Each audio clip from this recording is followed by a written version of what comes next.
Vamos a iniciar nuestra clase del día de hoy. El día de hoy nuestra clase es el ciclo menstrual. Les recuerdo antes de iniciar la clase que tenemos dos hojas. La primera hoja es una valoración individual donde de cada uno de ustedes me va a contestar dos simples preguntas. La primera es lo que se expuso en la clase o que se va a exponer el día de hoy en la clase. ¿Ustedes lo hicieron en su resumen? Solo ustedes contesten si sí es cierto o no es cierto. Y lo segundo, las preguntas que están incluidas en esta pequeña prevaloración, que es la segunda hoja que les vamos a entregar, viene en su resumen, me le van a poner sí o no cada quien y al final de la clase vamos a recoger sus propias autoevaluaciones. Iniciamos primero con nuestra pequeña prevaloración, donde nuestra primera pregunta es ¿dónde se produce la hormona folículo estimulante? Las opciones que tenemos son neurohipófisis, adenohipófisis, hipotálamo o ovario. Y nuestra segunda pregunta es, de las siguientes hormonas, ¿cuál va a regular la producción de hormona folículo estimulante y luteinizante? ¿Los estrógenos, los progestágenos, el etinilestradiol o la hormona liberadora de gonadotrofinas o GnRH? Es importante, ahora que hemos terminado con esta prevaloración, pues primero hacer una definición de los términos que vamos a emplear. Aquí el principal término que vamos a tener es menstruación. La menstruación la vamos a definir como el sangrado cíclico que presenta una mujer cada 21 a 35 días, que va a durar menos de 8 días, con un volumen de sangrado entre 20 a 80 mililitros.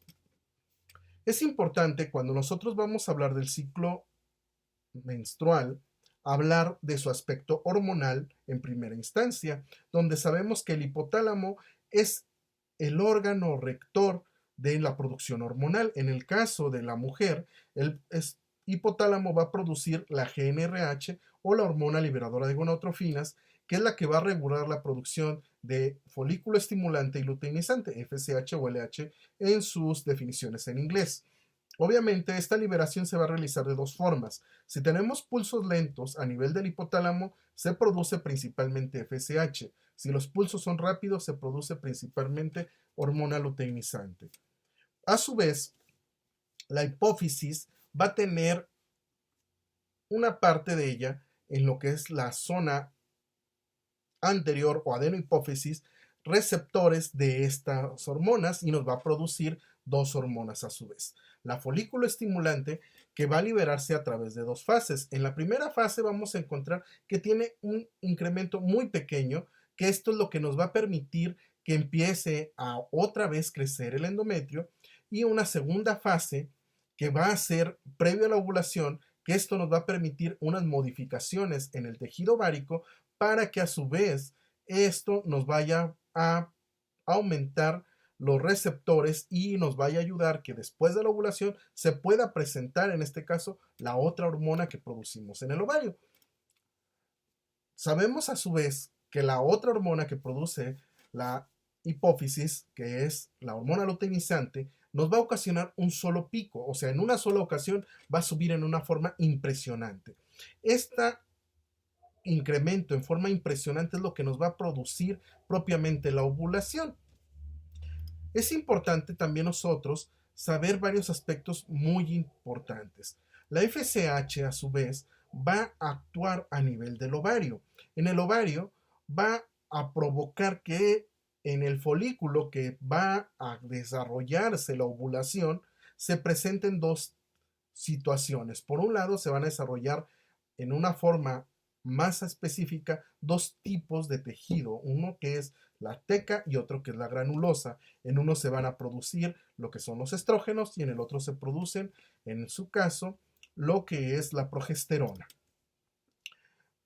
Es importante, como ya lo habíamos mencionado, saber que una vez que nosotros tenemos la ovulación, el folículo va a empezarse a disminuir de tamaño y se va a convertir en lo que se le llama el cuerpo lúteo. El cuerpo lúteo tiene una duración entre 13 y 15 días y es donde se va a producir la progesterona y una pequeña, muy pequeñísima cantidad de estrógenos.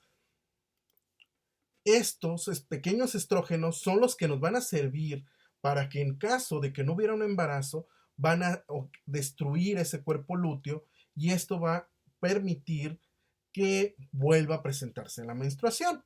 Aquí vemos nuestra gráfica donde vamos a ver que en la parte de color verde tenemos la hormona folículo estimulante. Como pueden ver, aquí se alcanza a ver cuando inicia el primer pico y empieza otra vez el incremento del endometrio, y a su vez es cuando inicia el incremento de los estrógenos. Y cuando la fase de la hormona luteinizante empieza a tener su pico, si nosotros nos fijamos, coincide el pico de la hormona luteinizante con la caída brusca de los estrógenos, en este caso en el color amarillo, el estradiol, y vamos a encontrar que empieza a haber una producción en forma continua e importante de progestágenos, y esto va a condicionar en el aspecto del endometrio que éste se incremente de tamaño y aumente su vascularidad para permitir la menstruación. La caída de estas dos hormonas son los que nos va a ocasionar la menstruación. Les agradezco tu atención. Espero que les sea de utilidad esta clase. Gracias.